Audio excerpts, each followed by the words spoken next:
Hello, ladies and gentlemen. Welcome to At This Moment with me, Jim Jefferies. I'm here with Amos Gill. What are we talking about this week, mate? On this podcast, we are on the road again in Europe. We're in Vienna and we are reacting to the tragic news of the assassination of Charlie Kirk and the fallout from that and the sort of bleak feeling we had around the world. We're not very happy with how people have reacted to that. We're also going to talk about personal problems, as Donald we always Trump do. coming after Australia again. Oh, Donald Trump's going after Australia. There's a lot of that. And we're going to talk about travelling around the world and how you can get tickets to my Rome show.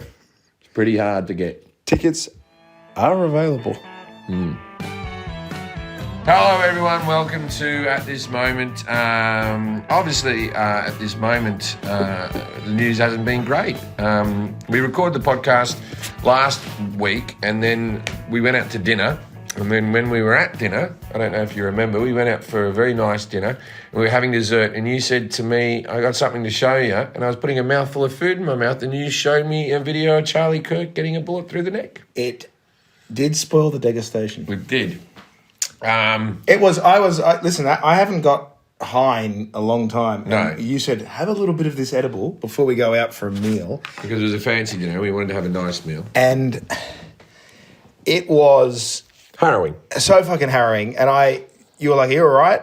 And I'd seen it. And I was very deeply disturbed by it. I knew, as a person who's online a lot, that it felt to me like a Rubicon had been crossed. Because it's one thing, you see these assassinations of political figures, which is a lot. But this was a guy that went to campuses, whether you agree or disagree with him, and was just a guy that sort of fought conservative causes by saying, if you disagree with me, sit down, let's talk about why. I wasn't a fan of the guy. I didn't think he was the be-all, end-all of whatever. But, man, as a father, I hate that I have to say, as a father and a husband. As a person. As a fucking person. Here's the deal. You don't have to like people. And I can't even tell you how to feel when someone dies. You feel what you feel in this world. You don't have to voice it, though. That's the whole thing. When someone gets killed, just say nothing. Even if you're happy about it. Because you're not hurting that person. They're already dead. You're not getting one over them. Yeah. They're already dead. All you're hurting are the people who loved that person. My takeaway from and they've done nothing. From the whole thing for the week is... Except for Bin Laden, you're allowed to celebrate that one. That was one we were all... Dude, even when Bin Laden went down, I remember thinking, in front of his kids and his wives. Yeah. You know, even then I was like, couldn't they just fucking... Did they... I don't want to be too much of a bleeding... Don't be... Yeah, I don't want to be too much of a hippie here. And when Hitler committed suicide... I was like, in front of Eva? Yeah. No, but like this one, legitimately, it did fuck me up a lot because... You watch this guy on the internet, but and I know a lot of young people who they watch Charlie Kirk and then they watch the bullet go through his fucking neck. And whatever anyone's take is on politics, we have got to this bizarrely sick place, and you and I were just watching reaction videos of people who are full of glee. They're joyous about it. Now, saying there should be more murders. There's glee. Someone tripping over. I don't think Trump's helped by going the radical left. They do this all the time. This is a left and right thing. You don't need to be happy when someone dies, right? Mate, if it's a serial killer and they kill the memory of your family and they get electric chair, I'll give you the opportunity. Yeah. But what do you get out of voicing it online? What do you get out of sending your little message out? Yeah. Who are you helping by going, I'm happy about this, what are you all going to do? I fucking rejoice in all those cunts that lose their jobs because people at work are going, I'll tell you what I'll fucking do. Yeah. I hope it does your digital platform follow you around forever if you're going to be a fucking prick like that. This man had kids. Right? Young kids. There's plenty of people in this world that have watched me do gun control or things on the Jim Jefferies show that if I die would be nasty about me as well. And I would hate for my boys to have to sit through it. If you get killed, there would definitely be people that would say, well, he didn't even have a gun to defend his family. Yeah, should have got his gun, fucking cuck. That's why he got stabbed in the neck, because he's a cuck fuck. Yeah, and he shouldn't have said all those things if he said mean things about women. No, there would be people. There would be some crazy people that'd show a video of you doing some sexist joke from 2004. Yeah, it'd be some dumb woman who did that. Yeah, some slut would be on TikTok having a reaction video. Yeah, and they'd probably go, "Well, he said these things about women. Yeah, talk shit, get banged." As the great Bob Villain, that fuckwit who performed at Glastonbury. Oh, I'm sick of that who bloke. clout chased them. Write a hit, you fucking dickhead. Yeah, that bloke just wanders around the stage going, "Death to the IDF," and then like rejoicing when people get shot and all that sort of stuff. Don't know any songs you got. Your politics are schoolboy at best. Everything's in black and white. This person dead, this person good, this person bad. Like, anyway, it's been very frustrating. It's not a nice world to live in. No, it's shit now. right now. Does anyone have another planet that we can all go to? Because this one fucking sucks. Well, Elon's working on it if they don't shoot him. I don't know if Elon really does anything. I don't know I what think he's up like to. Steve Jobs. I think he says to people, "Hey, can you get a phone with a longer battery?" No? Well, give it a go. Give it a go. I'll pay you double. No, it can't be done. Pay you triple. All right, I'll give it a go. So you know my background. You're from a small Croatian place where you sold knitted baskets for money. to make money for my family. Because you couldn't sell your body. So there's a word. So I'm from a place called the Balkans. My family's from Croatia, and I grew up with our version of the Troubles, and this goes out to the Irish as well, who understand this very well. Which is, if you look at the Irish, they have their civil war that lasts and is vicious and bloody, and is full of and they're also very short people. retribution. Yes. They managed to do a lot of. We were at Belfast. Most of them have straight hair, except for the ones who have curly hair. We were in Belfast. Yeah. And Belfast. we were right next to the Europa Hotel, the most bombed hotel in Europe. Yeah. And to be quite frank, still a better hotel than some of the others I've seen. Right now, we kicking should in. mention we're in Austria right now in a hotel that Nazis definitely stayed in. Oh, for sure. This was, 100%. The showers are amazing. I don't mean because of the Nazis. well, you're in the Goring suite. I'm in one of the lower level Nazi suites. You know. Yeah, I'm in. Yeah. Even Himmler would have got this room. There's a few different spaces. Yeah, it's super nice, yeah. But there's a term called Balkanization, which is about the breakup and civil war of Yugoslavia, where my family were from. Sure. Which was essentially, if you don't know anything about our country's history, we are these Balkan Slavic people. We have a lot in common. We have some differences in religion, and we have a civil war. We also had like more conservative versus communist. And round heads. Big fat round heads, flat at the back. Yes, that's why the women are angry from the birthing.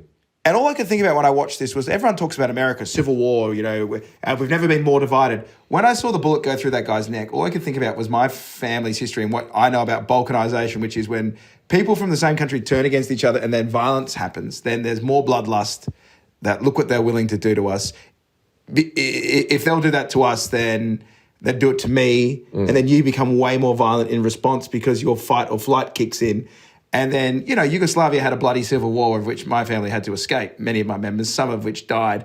And you look at them, and I still think this, and I go, these cunts are all the same. We look the same, we have a shared culture. Yes. But those small grievances that grew and grew and grew resulted in the breakup of our country, which was once Yugoslavia, into all these other countries. And there's still lasting things like, you know, I say I'm a fan of Novak Djokovic, the Serb, and there are, you know, distant family members of mine are in Croatian Facebook groups who are like, you're a fucking communist sympathising scumbag. Look what Serbia did to your family. And I'm like, Novak Djokovic didn't do that to my family. Yeah, but could they volley at the net? Or Absolutely not. It's a terrible serve. Yeah, backcourt. What was it My like? Croatian family, not one forehand. So, okay, I'll ask you this. Do you think that That's what I see coming. that the world is worse or we just hear it all because of social media? Like, because of podcasts, because of social media, because everyone can fucking, because everyone can give their opinions constantly, right? Yeah. So do you think that, say, Lincoln gets assassinated? So I believe that the killing of Charlie Kirk starts with Luigi Mangione. That was a cultural shift for sure. When Luigi killed that guy, and for the most part was heralded as a hero, right? And it is hard when you're talking about a person who runs medical stuff where they deny cancer treatment to people. That is like, you know, a villainous type of character to kill. But I remember even thinking then, I think we've just normalised killing people. And made them into like folk heroes. So I believe that this bloke, and I can't remember, Tyler or something, is it? Yeah, Tyler Robinson. Tyler Robinson.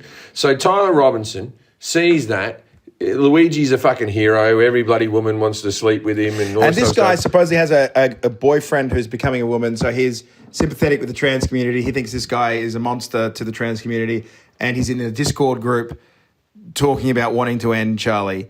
And I read somewhere saying this is the memification of life, which is he doesn't become a person, he becomes a figure of hate to this person. And because you watch him on the phone all the time, you're like, I'm going to fucking end that guy so we don't have to see that content. Yeah. It's more like I'm going to turn that TV station off, not end that man's life. Yes. Because people are terminally online, they're on social media. It's not social media, it's anti-social media. These aren't people. This is a shitty show that you go, I get to be a writer on the show and fucking cancel it. Oh, I've had death threats. During the Jim Jefferies show, I got loads of death threats. And you just go... Yeah. And you can't take any of them seriously. Because like that is... Because so many... You know what I mean? Like if TikTok is the TV... So Charlie Kirk would have been getting 50 death threats a day. Yeah. A day. Every single fucking day. Can't handle... just go, all right, block it out. Just go to the campuses and talk. And now the people are like, well, you should have had more security. What, then a sniper on the fucking rifle when you're on the roof while you're visiting a fucking university? He's not the fucking president. Or you should have done it indoors or in a stadium where they can check people going in. Is that what we really want? We really want that we're going to be checked every single fucking place we go. So the only people we can see who are the people who have the money to have the security. We're not going to get any authentic people talking or anything like that because I can't afford to go talk at a campus with that much security. I don't know if anyone can. But that's what it is. It's like there is no... like this has been happening for a long time when people have said that words are violence. Yes. Which is like a younger generation has kind of been told that, which is there is no debating my humanity.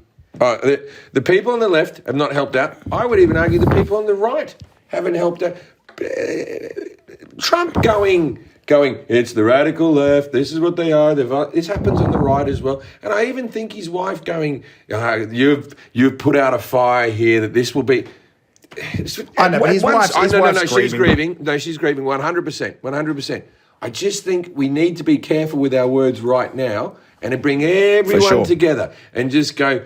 No one's worth killing. You shouldn't be killing anyone. And so even Luigi, it's a fucking violent you can't country. take it into your fucking. You can't take it into your own hands. Let that cunt go to prison for fucking ever as well. But he has people cheering and all that type of stuff. We can't normalise killing. But I've seen people who I love. So if social media happened during the assassination of Lincoln, do we think John Wilkes Booth is by a lot of people going?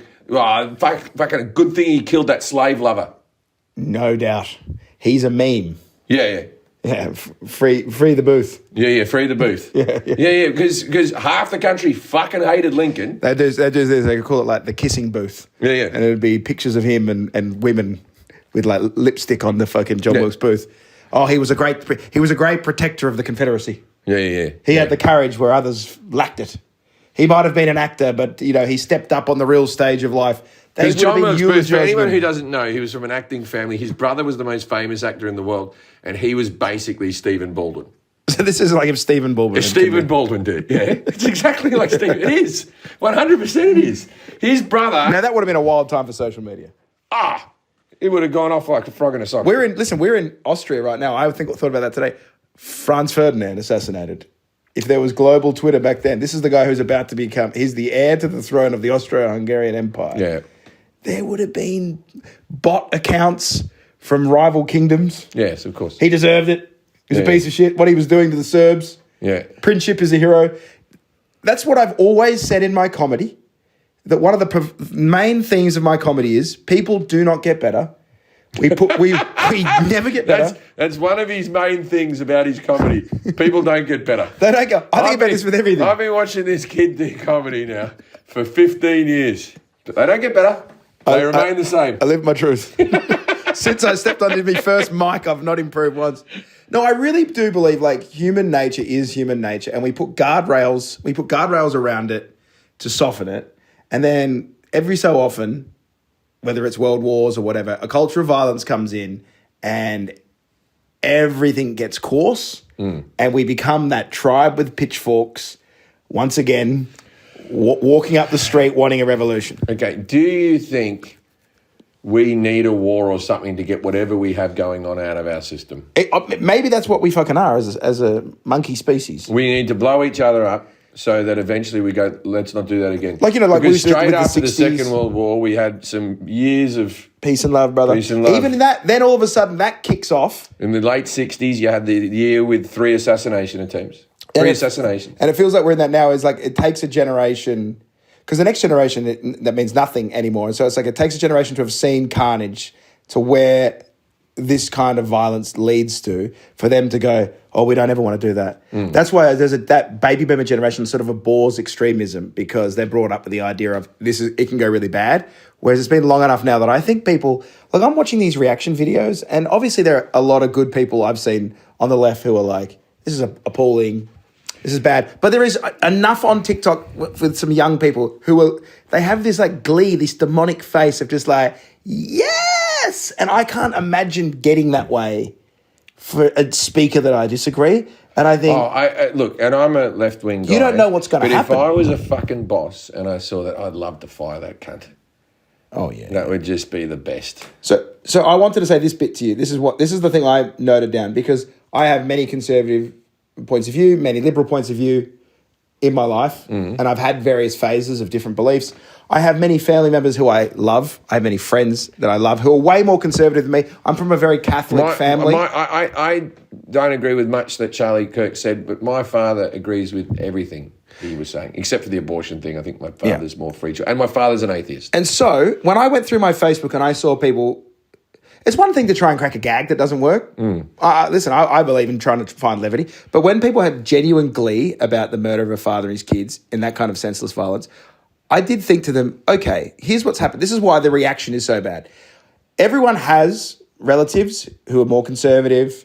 You know, if you're this guy's too Catholic for you or Christian for you, think of all the Muslims, all the Christians in the world. We're talking about billions of people who would hold views that are similar to this, that have enraged you. By you celebrating about them, what you are saying to your friends is, I wouldn't care if you were dead. Yeah. Because if you think what he thinks, you deserve to die. And we were just watching some videos of some famous people. It wasn't exactly about the Charlie one. It was about other protesters, which was, you deserve to be in prison or worse, wink, wink. And you think, who are these? Abby Chatfield. These are two Australians that you've introduced me to that are boiling my blood. Oh, Abby Chatfield and Kelly cunts. Holiday. They're such cunts. Just like this, such cunts. This wink and a nod. You've got a small cock. The most self-serving fucking. If you don't fucking agree with me, then you can fucking go die in prison. You're like shit on a shoe. You're a racist and you shit on this shoe, and we're all immigrants. If you came into this country and like, fucking, all right, they don't have the same views as you. They don't have the same views as me. But we used to have this idea in society, your generation particularly. What's the Clint Eastwood movie I was talking about? Gran Turismo. Gran Turismo. The point of Gran Turismo, there's an old guy that's sort of nasty and racist, and Asians move next door, and he's got a low opinion of them because of the Vietnam War. And through conversation and hanging out, he softens. But by the young Gen Alpha people's point of view, that movie would be, shoot him in the head. He's an old cunt getting in the way of progress. He needs to die. Yeah, when do we kill enough people that we're in utopia? Well, Chairman Mao tried that one. Stalin tried that one. It's a lot of blood to bring in the utopia that they want. But Trump was pretty shaken up by Charlie Kirk. We had a laugh at that. He was good friends. He was good friends with him. He was Don Jr.'s personal assistant. That was one of his first things he did. Really? He and Don are very close, and Charlie Kirk has defended Donald Trump through all of it. And there was a video. Trump's just arrived now. In the UK. In the UK. We're watching it live. He'd gone over. He was like this. This is the second time. They've never had a second time. And he goes, normally happens at Buckingham Palace. This is happening at Windsor. I don't know. They say Windsor's better. They say Windsor's better. No, they never had the president here at Windsor. I've done it with his mom, and now I'm doing it with him. And he's a great guy, classy guy. Right? Yeah. And he was there bragging that he gets the second invite. Yeah, he goes, no one's ever got the second invite. No one's ever got... It's because no one's done 2 terms with a break in the middle. They're saying I could go to Churchill's war rooms. Yeah. It's normally a museum. So he's getting a ballroom at the back of the White House. Which he's putting his own money in for. He claims he is paying himself $250 million that he's dropping on a ballroom. It's going to be the greatest ballroom in all the world. People are going to come from all over. But he's been very hard. He's been a very hard week for him. Charlie's died. And what was he doing the day that Charlie died? So to me, this is the most boomer attitude I've ever seen. A good friend is dead, and he is at I believe, a sporting match. And there's a video of him doing the dance while he's on the big screen. They pay the YMCA, they cut the Trump. It's probably worth putting the footage on the screen right now, Jack. Which is, and then it just made me laugh because it's right, like you've inserted it now. Pull back. So many baby boomer parents I know, I've gone through with like family friends of mine. There's so many dads I grew up with where a tragic thing would happen in their life, and they're just off on the golf course. Like, what are you gonna do? You know, there's no point. My father's sitting in sorrow. My father's stoic about death and tragedy. You just go, well, yeah, people don't come back. It's best to move on. No use wallowing. My dad has got so many things buried there. So, like my grandfather died when my father was about 13. Right, and ever since then, my dad, even when his grandson, I saw a broken man when my nephew died. I saw a broken man in my father when my nephew died, and the next day he goes, "I don't want to talk about it anymore. Talking about it won't help it." It's just he has to compartmentalise and move on. That's that generation. I'm off to the driving range now. It won't be discussed. Like the idea of therapy or actually like opening up is completely foreign to him. But anyway, so Trump gets up today. It's been a couple of days, and he's he's bragging about his ballroom. He's bragging about the ballroom, which is going to $250 million, which is going to be gaudy as fuck. No, going to be about $250 million. They've been trying to get a ballroom here for 150 years. 150 years, they haven't got a ballroom. Now they're going to have one.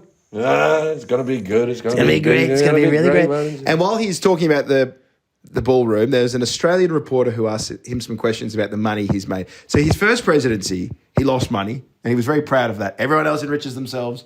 I got poorer because I'm doing this for you. This time, through the crypto scams or whatever, the family's making a fucking mint. He's making billions. He's making billions. Yeah. So he was asked by our country's public broadcast, the ABC, some questions, and he didn't take to it kindly. Have a listen to this.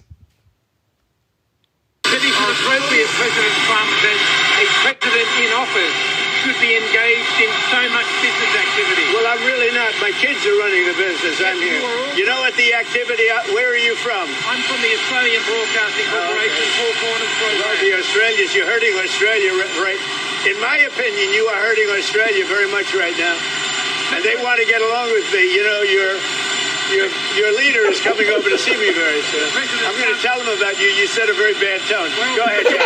Maybe you can set a nicer tone. The UAE does a deal. What does it want in return? Quiet. You're setting a bad tone. I was watching this live on TV, and I rang Amos and go, you got to watch this. Amos was wandering around. Okay, there's a guy from the ABC. Now, if you're not from Australia, the ABC is a government-funded network. Yeah, it's like BBC or PBS for America, but PBS is not watched. This is like the main taxpayers actually pay for it. From a show called Four Corners. Four Corners is like a 60-minute show that deep dives into different things. Very popular, been around for probably 40 years. So if you couldn't hear, they say, is it appropriate for you to be involved in so many business activities while president? Now, the reason the sound was bad is because Marine One was behind him. The helicopter was behind him, turning around. I also dropped my phone in the toilet. But so he says, should you have so much business activity? He goes, well, I'm not, because my sons run everything. Because my kids run it. I don't run it. They're running it. Where are you from? Where are you from? Because he was going to defend what he does, and then he just gave up halfway through and went, who is this cunt? Yeah, no, then he went, this is a cunt with an accent. As soon as he heard the accent, he was like this. I don't have to answer these questions. I'll just go, you're an embarrassment to your country. Not even your own embarrassment. I'm meeting your Prime Minister, sir. No, I didn't say that. I'm meeting your leader. I'm meeting your leader. Like we have a dictator. I'm meeting your leader. Meeting you your leader. Be called your leader. And let me tell you something, mate. You better think about that, because I'll be fucking telling him about who you are, mate. I like the fact that Donald clearly doesn't know the name of the Australian Prime Minister. Clearly, because if he went, I'm meeting Albanese, good guy, great guy, good friend of mine. Because he used to call the other guy Trumbull, and his name was Turnbull. Yeah. President Trumbull. And so got a lot of respect for us. So he's like, I'm meeting your leader, I'm going to tell him about you. Imagine how that goes down. He meets Albo. Albo comes in. I'm not a fan of Albo. Albo sits there. Okay, so Albo comes in. Mr. President, it was a pleasure to meet you. Here's a boomerang that my people have given you. A ceremony. Don't put that on the table. I don't want to touch that. Just before we start, I spoke to one of your people. Oh, yeah, from the ABC.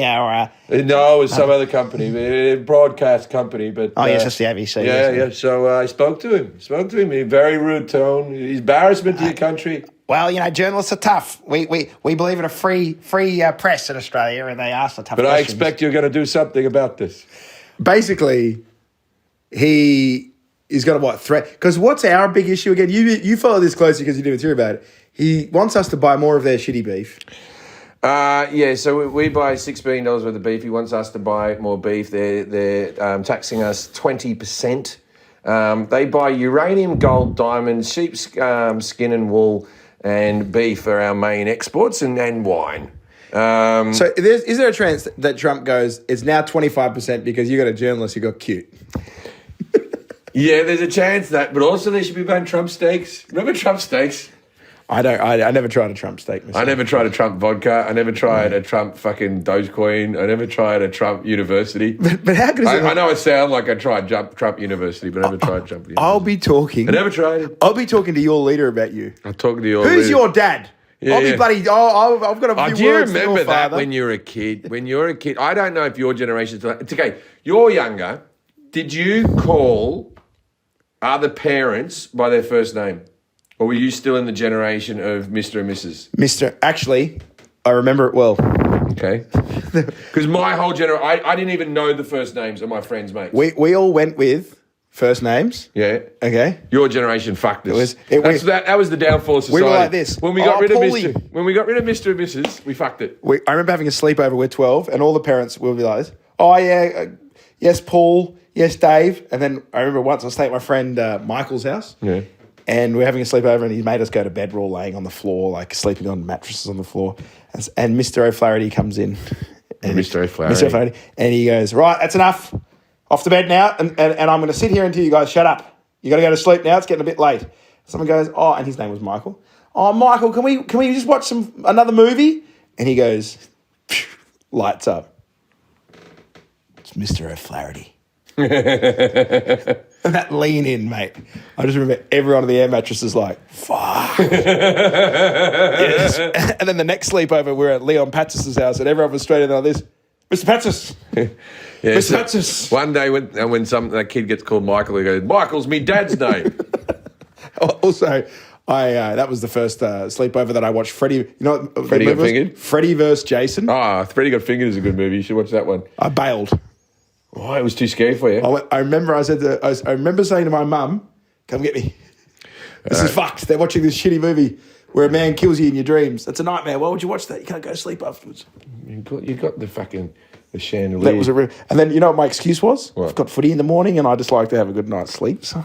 Oh, you got. Look, I think I was 11. But if you do want to watch a horror movie, out this Friday, him. By the next, okay, I'll tell you this. This is what we're going to do on the next podcast. Review your work. Read the reviews. see if they like me or not. It could go either way. I'm not sure. You might get 50 bad reviews coming from one source. Me. Yeah, true that. Wow, that Aussie guy took me out of it. It was a good movie, except who would believe the Australian was a doctor? You've lost me there. I said that on stage the other night. I said I play a doctor in a film, and they all laughed. The idea that I could serve medicine to people. You couldn't even pretend with the lines written down for you. I did pretend. You haven't seen the movie. I'm a very plausible doctor. Very plausible. Give us a score out of 10 for your performance. I haven't. I'll wait till everyone sees it. I was about to go. I haven't seen it. That's a lie. I've seen the movie. Oh, you've seen the actual movie? I've seen the movie. Yeah. Okay. Well, that comes out. You should tell you. It comes out in America when? Tomorrow. It comes out on Friday. So get out there and enjoy. It's a good movie. Everybody. It's a good movie. It's worth seeing.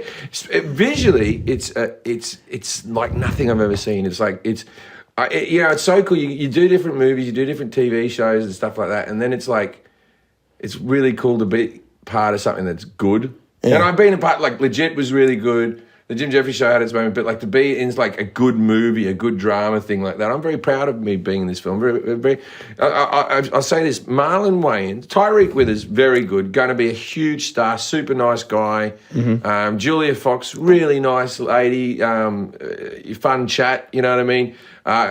Great to work with. Everybody was so professional. Everyone knew their lines. Everyone was really good. But I've got nothing to get out of this. But I tell you what. Marlon Wayans one day will win an Oscar. I believe he's that good an actor, and I think that people don't think that because they think of him from scary movies. And the director Justin Tipping, you'll know that name for a very long time. He will. He'll be directing movies for a very long time. He'll just... one day I'll be an old man going, I worked with Justin Tipping. Oh, that's nice. I'm telling Well, you. now let's see if they say that you're a great... They don't have to say anything If they else say, about me. can they I at don't least need say you're a anything great with it. comedian on the press run? Mate, none of them text me after my special. I don't think... Your colleagues. Yeah, none of them... No, well, that's... Okay, what did I say? I said actors are fucking narcissists. And Well, that's what I wanted to bring up with you. Do Not you think one- the acting people are pissed off with you? Yeah, I do. You do. Not one actor friend. And I'm Can we mention a famous actor that reached out to you in good faith who was hurt by your comments?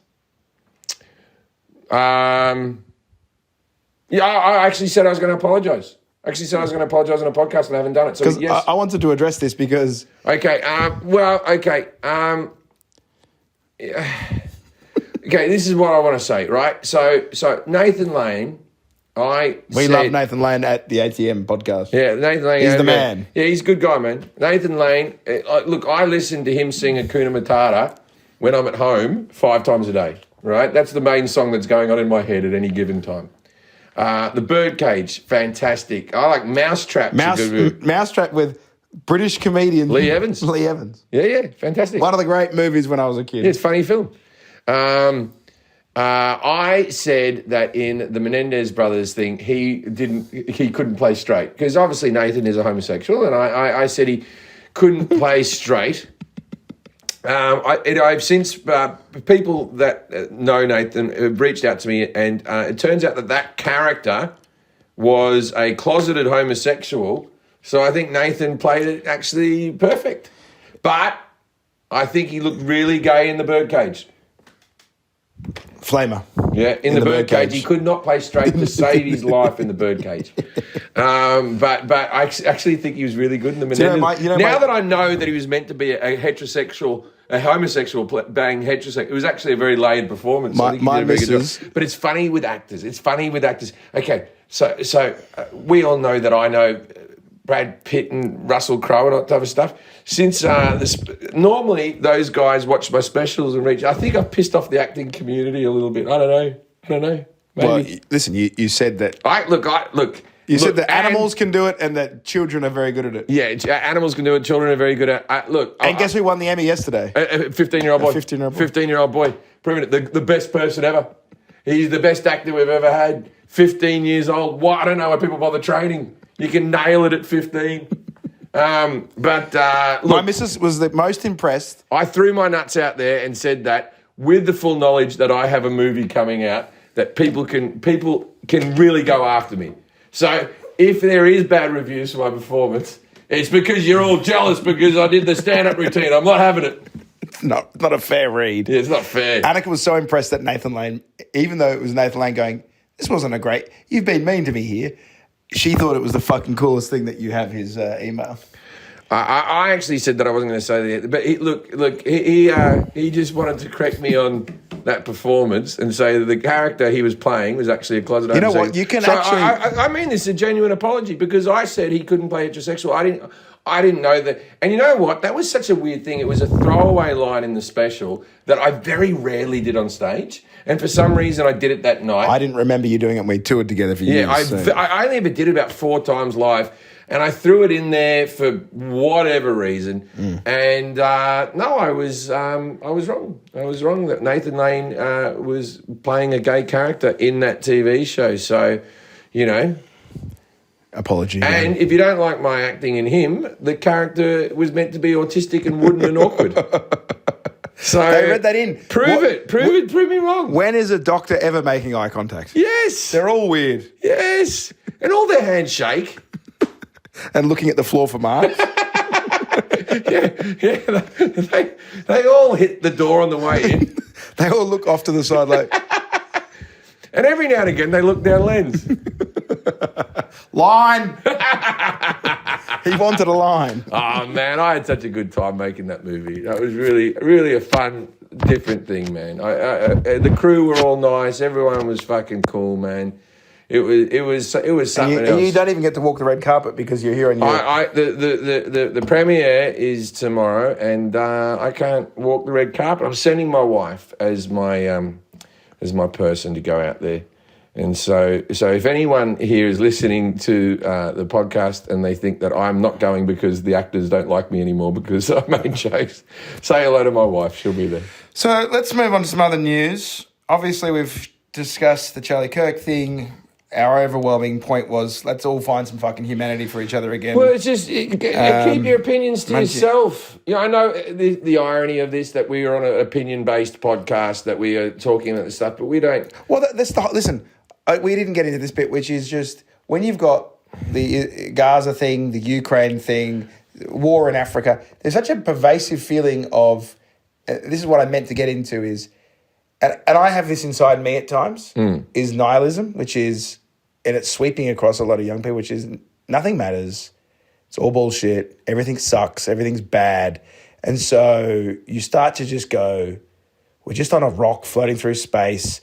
And my generation, we can't afford fuck all. And it seems like the world's, crumbling and global warming. And it's all this negative shit in everyone's head. But aren't we looking forward to the AI just running everything and we just get to sit back watching telly? Yeah. And then we all get a wage? But don't you think that nihilism makes people coarse where they go, who gives a fuck? No one's life matters. Like, we've been in that era a lot. Like, I slip into that sometimes, which, whatever. Nothing means anything.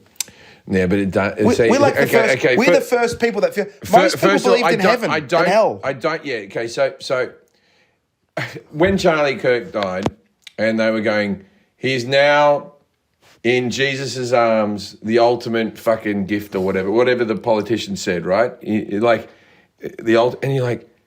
is that what they think is fun?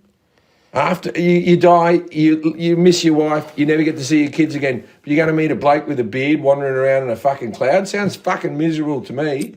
You're going to be in the seventh circle of hell. I'm fucking... I really hope I'm right with the atheism, because if I'm wrong... Holy hell, am I going to be cancelled? Listen, I've heard you whinge about travel days where we have to get up early. You're not going to be... Imagine doing it with a fiery hot stick up your ass. You're not built for hell, man. No. This will be you with Satan. What are we doing? We're lifting heavy red rocks again. But we did that yesterday. Where's Jack? Jack better go to hell or you're fucked down there. If your personal assistant, you go like this, Jack, you have to do some bad things. Oh, how come, boss? Because I need you down there. No, just by association, he's going down to hell. Who did you work with? 10 years with Jim Jefferies. Fuck.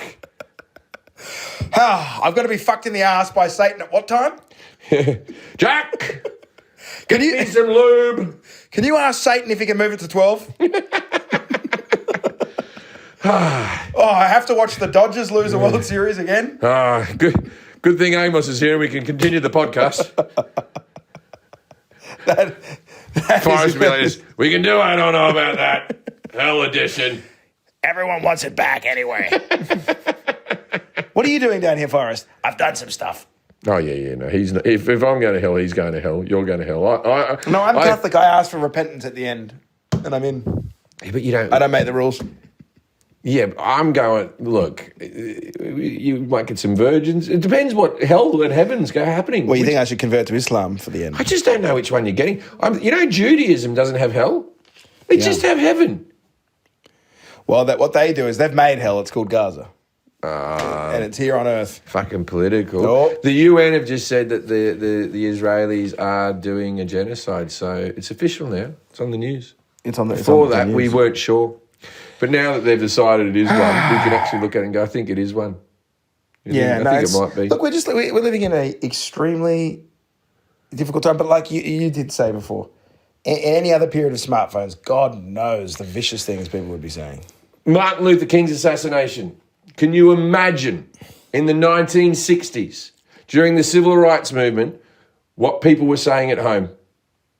The only problem is now, because everyone has an outlet where they can speak and there's no censorship in any way, because we never had censorship before. We had freedom of speech, but we also had networks that employed people. Right now, we couldn't do this show back in the 60s. Oh, I wouldn't have seen that bullet go through his neck 15 years ago. You had to go on the dark. Do you remember Taliban beheadings? At the beginning of I remember you just see them, but you wouldn't see them. No, but there would always be a guy. There'd always be one weird guy that's like, I've managed to get my hands on a beheading. And you'd be like, I Yeah, don't know no, what- no, I don't. There was always like one person that was like really into like, I downloaded it off the dark web or whatever. And that guy was a little fucked up. And then what I thought about is think about the mass, what that does to people. Because my girlfriend's brother is 18. Yes. And so his friends have watched Charlie Kirk for like 6 years, right? So you watch this guy sitting there with Debate Me and, you know, you either go, oh, this guy's a dickhead, or you go, this guy's making some sense. And then all of them watched a bullet go through his jugular and explode his neck out and bleed everywhere. Like, who would that figure be for you? Who did you watch a lot of at 15? If you see this, does this make you hate the violence more, or does it normalise it for you so you become desensitised to it so it doesn't matter as much? My fear is it a positive for us to see it, or is it a negative for us I to think see this is, obviously negative, and I think this is the Columbine opened up a door for school shooting. Yes, 100%. And since then, there's been a lot of copycats. Before Columbine, the knock-on effect of Columbine has been many, many, many lives. And if you think about it, now the school shootings that happened, even on the day, we don't even, those guys, their names mean nothing anymore. No. That's nothing, it's not even reported. And so I think after this case goes on, God willing it doesn't, but it feels like it could be a Columbine moment for like speakers. If you are a person who is loud and vocal and disagreeable, you'd have to think. And we are. And my friends who are comedians, like there's comedians I really, really like. I who know, are in super the political space. comic. And look, I did a bit on gun control that, whatever, I did other things on the Jim Jefferies show, you know what I mean? And look, at the end of the day, man. I'm sorry if we keep going on over this, I'm just trying to make people laugh. That's all I fucking give a fuck about, is making people laugh. You had to trial up tonight. Oh, yeah, I didn't have a great one tonight. I'll do better. It's because I got out there and I did all my German tap dancing material. Jim hates when we perform at a place where I hack it up big time. So you come home, he's got this joke that involves food. And everywhere we go, he's like this. So we're in Greece. So you come home and there's no moussaka on the fucking table. Fucking right. Like that women have to cook for him. Anyway, and then he's like, oh, there's no, and then what did you say today? No schnitzel? No, I go, oh, you come home, you just want to eat, and your missus hasn't even made Kaiserschmarrn. What's Kaiserschmarrn? It's those pancakes we had the other night that you thought were dreadful. Oh, that was the most overrated fucking dessert ever. After this podcast, I might be going out and getting one more sausage. I'm not going to eat the bread, just with the little fork. Well, let's talk about our European trip and have some light to this, because people would probably want to escape Also, from Robert hearing all this Redford's shit. dead. Yeah. He was a good-looking fella, lived to 89. What was his views? He was a Democrat. He was outspoken against Trump, but Trump was once again. They go Robert. He was the best, wasn't he? For a few years there, he was having a really good run, and then he went decent proposal. Oh yeah, I've been there. I bet you. I like that story they said about Robert Redford today, where they said they needed him to draw on being a loser who can't get women, and he said he could do the role. And they said, really? You could play the role? He goes, yeah, I could pretend to be a loser. I'm an actor. And they said, well, you know, what would you be like if you got rejected by a woman? Like, if you didn't score. And he goes, I don't know what you're talking about. If you got knocked back. If you got knocked back, he goes, I have nothing to draw. No. And also, I've seen the interviews, and he talks about, yeah, terrible. I used to get typecast as being good looking. Boo fucking who? Really? You used to be typecast as being good looking? Oh, it's a curse. Yeah. I want to do something more interesting, but every time, even if they put ugly clothing on me, I'm still the most fuckable man of my generation. Yeah. You don't understand. And you know what? They go, they don't make him like that anymore. Yeah, they do. We've got Brad Pitt. Yeah, but he's old. I know.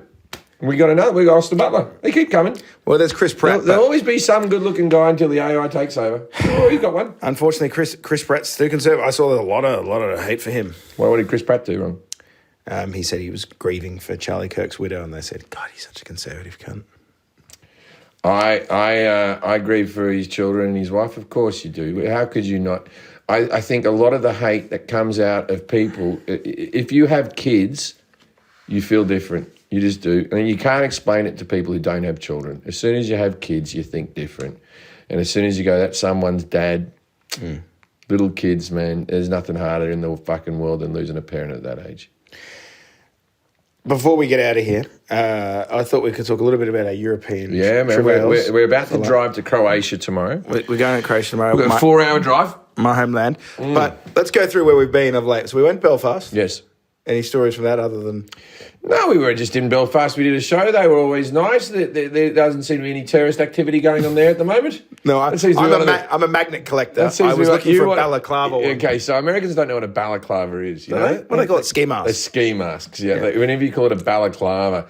Now it's like, they use them in porn a lot. I reckon there's a lot of like girls with bad heads that are like, I'm just doing OnlyFans. Yeah. About 30 years ago, people were buying ski masks to commit acts of terror for the IRA. Now it's the lineup to fuck Bonnie Blue. Yeah, now it's to fuck Bonnie Blue and not get noticed. The thing is, I have a very distinctive looking body. Anyone who's ever seen me naked, a lot of moles on you. Would go, who's this fucking pale guy with short legs and red dots all over him and a wonky dick? A girl, you know that happened. What? A girl was watching the Bonnie Blue porn and goes, I know that guy's tattoo. That guy's my friend's boyfriend. Yeah. And called a friend and said, you need to watch the porn. He's got a balaclava on, but that's definitely his tattoo. He's like, it's fucking someone copied my look. I'm just a cool guy. Yeah, but that's not the same dick. So after Belfast, I went to My dick's not wonky, by the way. I just said that for comic effect. I went to Liverpool. Very nice. I went Jack, put that on the screen. Put it on the screen, edit it in now. Now take it out. Oh, it's a lovely cock. So I went to Liverpool and I went to the Cavern Club. Yeah. I was going to ask you. So I went with my mum and my brother. So and for his people that fiancée. don't know what the Cavern Club is, the Cavern Club is where the Beatles played every afternoon and night in Liverpool for a couple of years there, just before they got famous. Yeah, on what? And it's like 5 stories down. It's very deep, and it's amazing that. Can you imagine it back in the days when people smoked? No. It must have been fucking a hellhole in there, and they were singing and playing guitar. A sweat pit, no air conditioning. Someone dropped their guts in there, mate, and it was biohazard. Yeah. No, it's not good. There's no vents. The toilets there aren't great either. Rough. Yeah. And I went with mum, my brother and his fiancée, and this was all this crazy shit was happening. Yeah. And it did make, I said Donald Trump sort of still just celebrating because the baby boomers' life goes on for that generation. They've had a sweet run and they realise the world's coming to an end and they're still partying. There was nothing like watching all the young people on their phone reacting to this news or everything that's happening. Genocide in Gaza, political speakers being shot. And I just watched people in their 70s and 80s, underground, ignoring everything that's happening in the world. Oh, yeah. Twist it up, baby. That's the thing is, you know how people go... Happy as Larry, spending their kids' money. Dance like no one's watching. Baby boomers, dance like there's no genocide. Go to a Beatles tribute act like it's still 1960. Yeah, dance like there's no assassination attempt that day. Like, mate, they didn't give a fuck. There was no vibe shift going on there. And that's all it was, by the way, it was boomer heaven. Yes. It was dads in sort of Gazman shirts, checkered shirts, slacks, and some old mums who would have been getting fucking wild to this back in the 1960s and 70s. Yeah. And they were all wearing glitter. It's the best music in the world. And they were so fucking happy. And my brother said to me, this is boomer paradise. Down here, this is a reality distortion field. There is no troubles. Their mortgages are paid off. They're happy. They're about to die, and they know that the next generation is inheriting civil war, global war, complete economic failing, and climate catastrophe.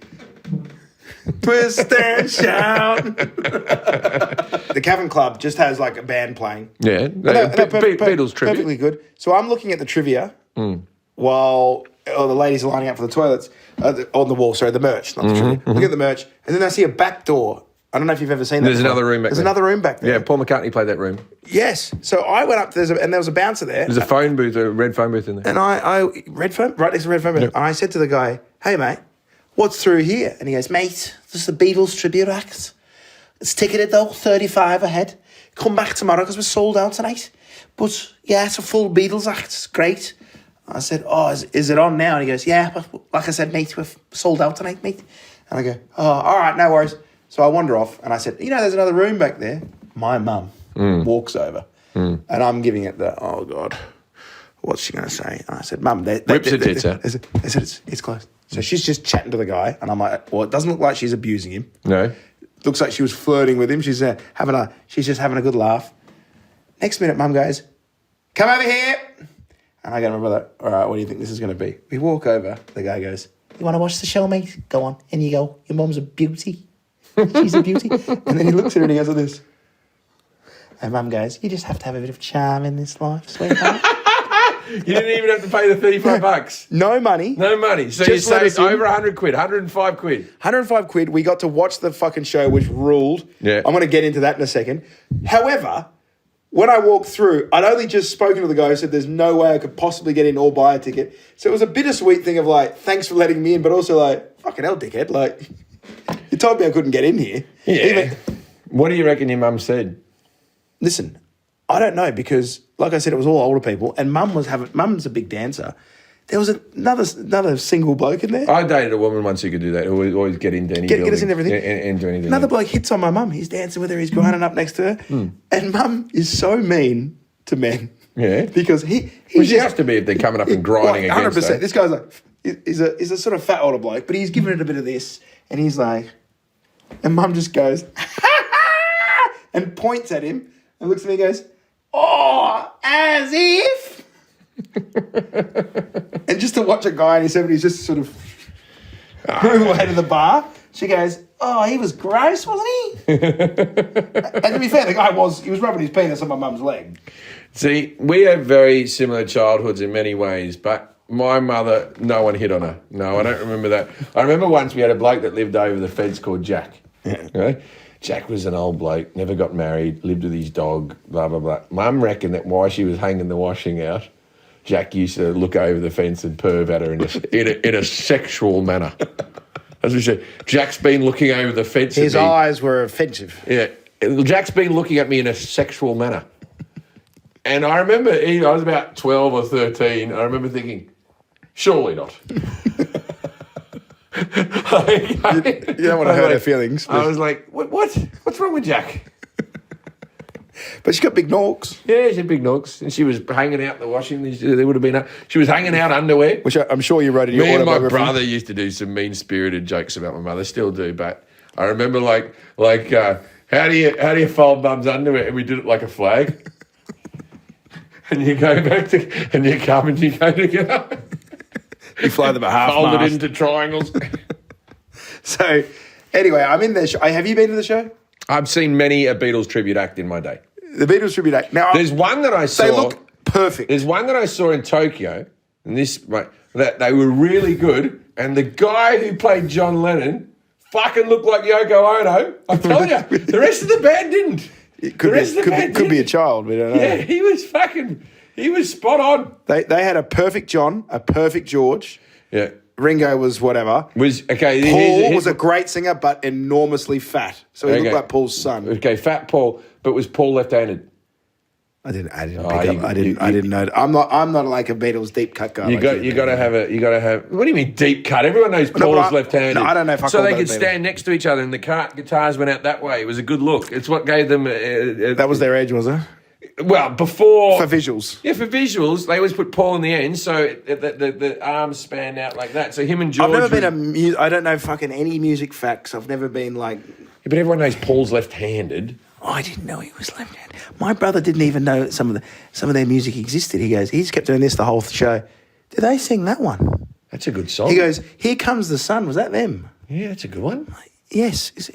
Here comes the fucking sun. How do you not know that? He goes, "Oh, I don't know." My brother and I are the same. We're not big. My brother's like, I'm not a big music guy. I just listen to it. I don't know what anything's called. Yeah, one of my pet hates is people who say the Beatles aren't very good because what you just said about your brother. Do they have this one? Do they have that one? Even if you don't like the Beatles, you know 30 of their songs. You just do.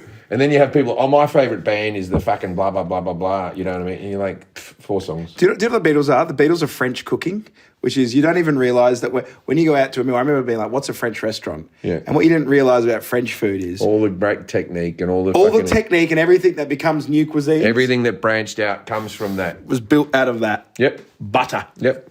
Butter and good beef and chicken and all the simple cooking. Verse, chorus, bridge, chorus, you know what I mean? Yeah. And just singing to the fans.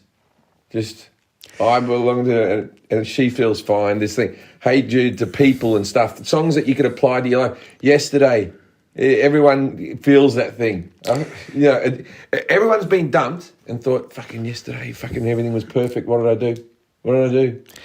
And I went home from that gig and I was sharing a hotel room with my mum. Yeah, yeah. And someone got lucky. And there was a fold-out bed. Oh, yes. Which I couldn't be bothered. And so I ended up spending the evening in a queen bed with my mum. Okay. And I'm 33. It always feels a little...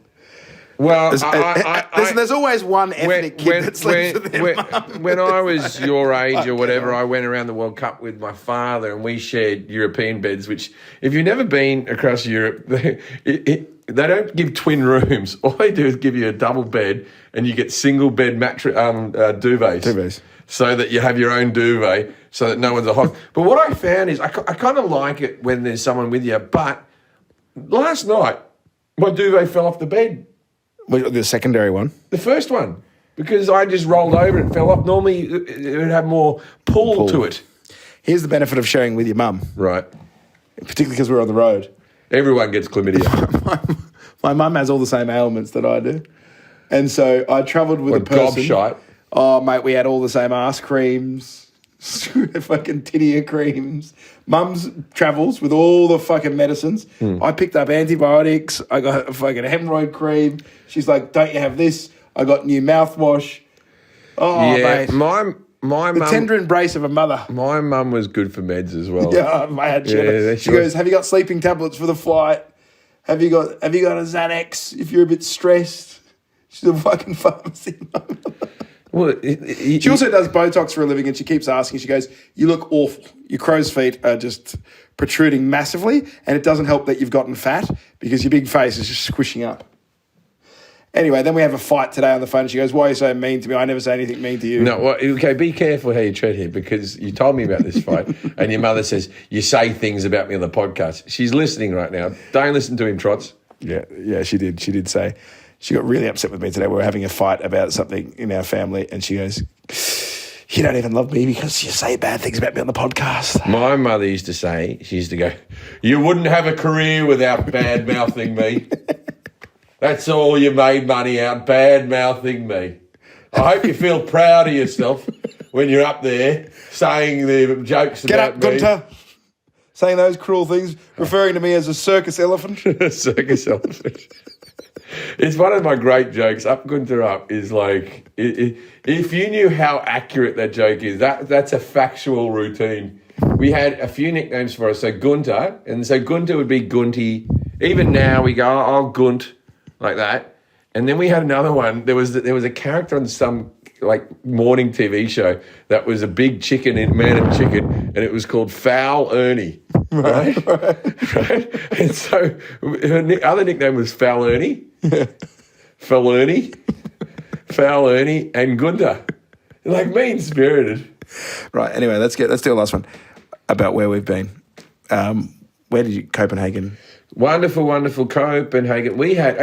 Here's one for you, LA. I'm going to say it. Best Mexican restaurant in the world. Mate, apart from in Mexico, of course, there's going to be some places in Mexico. Where would you say? San Diego, Los Angeles. It's got a lot of good Mexican immigrants. Cabo San Lucas. Where's that one? No, that's just like down in Cabo, which is basically America, isn't it? It's just like... Yeah, okay. I know. Actual... Cabo. It's not the name of the restaurant. Just Cabo. Okay, so Cabo San Lucas, yeah. Well, I'm sorry to tell you, but it's Copenhagen. This Mexican restaurant in Copenhagen, we've eaten there twice. It's a set menu. They do a tostada, a little tiny burrito, a thing. It's Michelin starry, but it's still down to earth. Best Mexican food I've ever Well, eaten. I've never had like high-end Mexican. I only get like This is something else. They really know what the fuck they're doing. It's just good. Just good. it was but it is in Copenhagen, so you have to really remind them that we can have spice. Yeah, it could do with a bit of hot sauce. But the flavours are all there. A langoustine taco in a leaf with just like sort of, very nice. And Copenhagen, the city, it must be said, we don't want to shit on America too much, but being able to leave a bike behind and They're not even shitting on America. We were just in London where your watch gets stolen walking down the street and they can't have nice things in England and they know that. They know that. I'm not saying anything against the Brits. They're very well aware that they can't have nice even things. in Australia, If you leave a traffic cone, it'll end on the head of a statue. Lime bikes go to the river. Yeah, yes. The scooters get smashed. If there's a canal to throw a shopping cart in, they've figured it out. Remember we went for a walk. So we went for a walk yesterday in Vienna, and there's a public park, and they have free use hammocks, and it was just families and lovers. Yeah, because there's no homeless people. And having outdoor drinks of beer, which you can buy at a supermarket. You can buy it from 7-Eleven and just walk the street drinking your beer. They've got bottles of wine, and people were in the hammocks, and I just thought, if that was in any of the countries I've ever lived in, It would be smeared with shit. there'd be a guy taking a shit on it. Yeah. There would be a couple fucking. Yeah.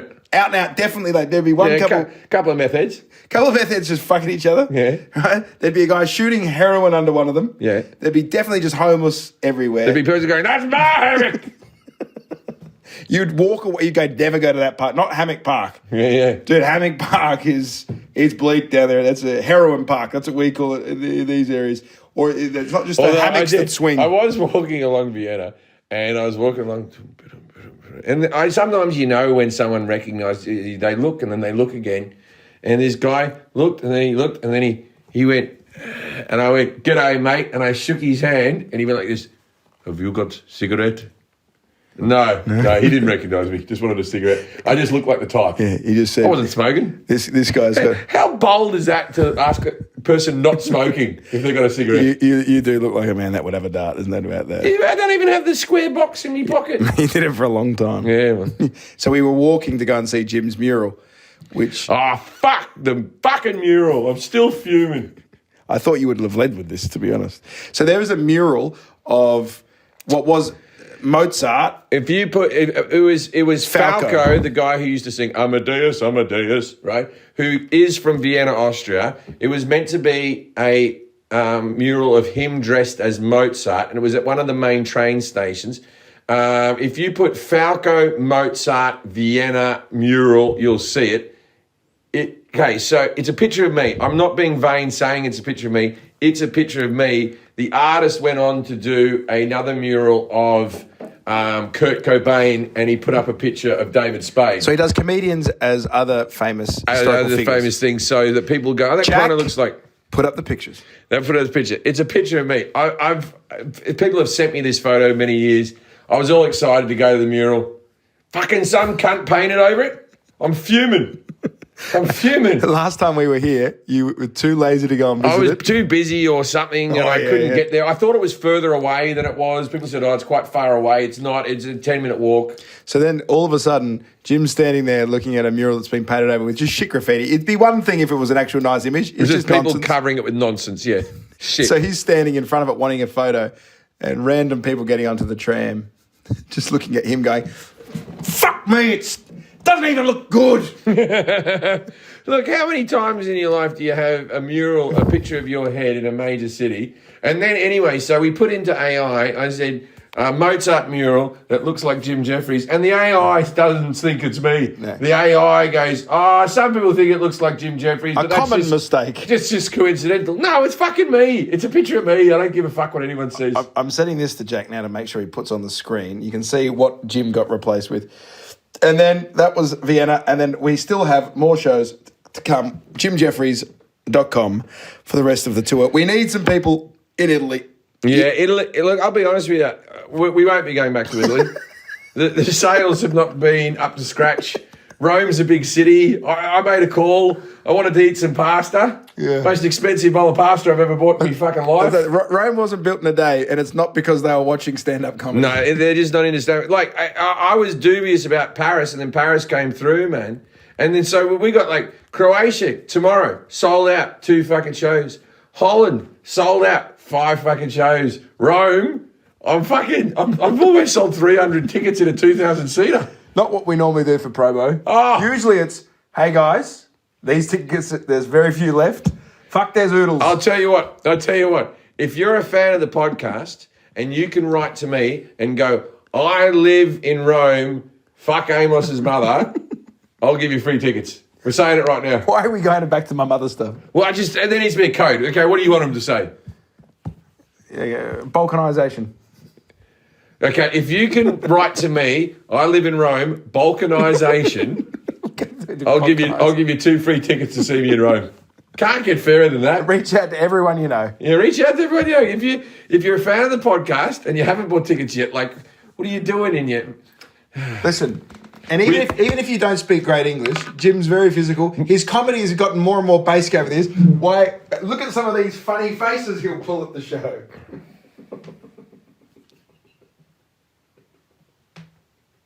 That's a funny head. Yeah, it's a funny head. One eyebrow. Look at that. I'm like The Rock. One eyebrow. Don't even say anything. So we need you in Rome. Hey, by the way, Milan's selling fine. Doesn't apply. Only Rome. Shouldn't have booked the Colosseum. That was a mistake. Shouldn't have booked it. Went too big too fast. We're actually going to make a loss on the whole tour because of Rome. Oh, Rome, I'm not making money in Rome. It's a passion project. It's I always like when comedians used to come out and like, hello, welcome to the chair conference. Well, that's what's happening at this moment. It was I was kind of dreading to talk about this, but I think our message, whether Jim and I agree on many things in our life, is I'm not going to say I'm pro-life, but I am pro-life in the sense here that I'm pro shutting the fuck up and let people mourn, even if you don't fucking like the person. There are people who do like them. All you're doing is shitting on the people living. You're not shitting on the person that's dead. What have you achieved? What have you achieved? You have achieved fucking nothing. So my thing is just that life actually is important, and let's start fostering a culture where we don't use violence to settle our scores. And it'd be nice if we could see it. And be honest, do you think the world's a better place now? No. Do you think we're all happier? It doesn't feel like it's a better place for anyone.